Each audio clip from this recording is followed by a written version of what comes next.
दोस्तों, क्या कभी ऐसा हुआ है कि आप लाख कोशिशों के बाद भी किसी एक स्त्री को अपने दिमाग से निकाल नहीं पाए? काम करते हुए, रात की खामोशी में या सुबह उठते ही बस वही चेहरा, वही मुस्कान, वही याद हर वक्त दिल और दिमाग पर हावी रहती है। आप सोचते हैं, ये क्या है? दीवानगी, इत्तेफाक या ब्रह्मांड की कोई रहस्यमय साजिश? मनोविज्ञान कहता है, जब कोई इंसान आपके भीतर भावनात्मक सुरक्षा, अपनापन और गहरा जुड़ाव पैदा कर देता है, तो आपका अवचेतन मन उसे पकड़ कर रख लेता है। लेकिन आध्यात्मिक रूप से देखा जाए तो ये सिर्फ आकर्षण नहीं, ये ऊर्जा का संबंध है। कभी कभी जब कोई स्त्री आपको सच्चे मन से याद करती है, आपके लिए प्रार्थना करती है, तो उसकी वो भावना एक कंपन बनकर आपके दिल दिमाग तक पहुंचती है और बिना वजह वही इंसान आपके विचारों में गूंजने लगता है।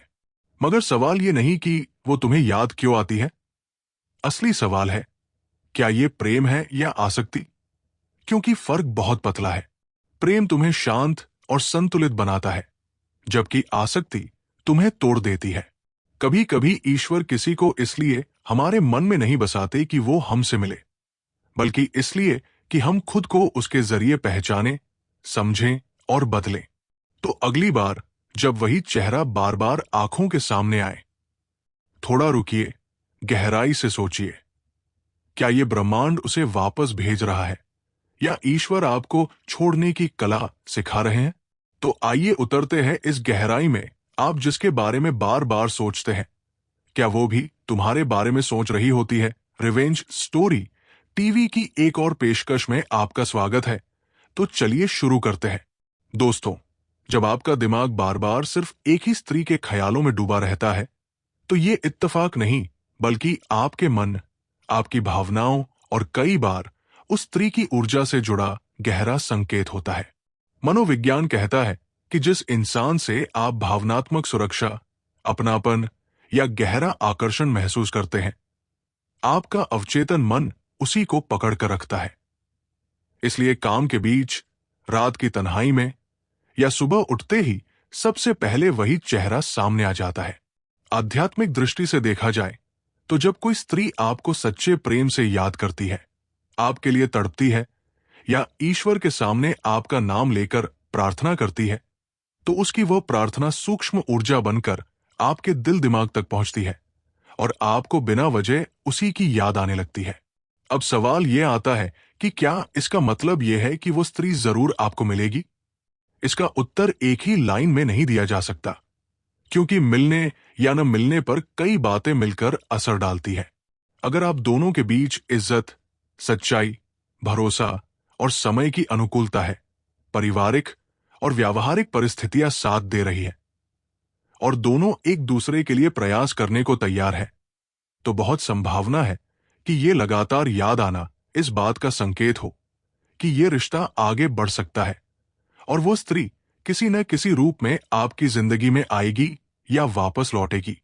कई रिश्तों में देखा गया है कि जब दोनों तरफ से भावनाएं सच्ची हों, दोनों एक दूसरे को छोड़ नहीं पा रहे हों और जीवन में दूसरे विकल्पों के बाद भी मन वही लौट आता हो, तो समय लगने पर भी दोनों फिर से किसी न किसी मोड़ पर मिल जाते हैं।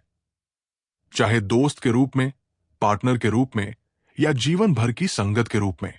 लेकिन कुछ रिश्ते ऐसे भी होते हैं जहां आपका मन तो उस स्त्री में पूरी तरह डूबा रहता है, पर सामने वाला इंसान आगे बढ़ चुका होता है, या फिर परिस्थिति, दूरी, परिवार, शादी, धर्म, संप्रदाय, करियर जैसी बाधाएं इतनी मजबूत होती है कि चाहकर भी वो आपके हिस्से की मंजिल नहीं बन पाती। ऐसी स्थिति में बार बार याद आना जरूरी नहीं कि ब्रह्मांड उसे जरूर भेजेगा, बल्कि ये भी हो सकता है कि ईश्वर आपको किसी अधूरे पाठ, किसी सीख, किसी अंदरूनी कमी को समझाने की कोशिश कर रहे हों। जैसे आत्मसम्मान सीखना, छोड़ना सीखना या सच्चे प्रेम और आसक्ति के बीच फर्क समझना।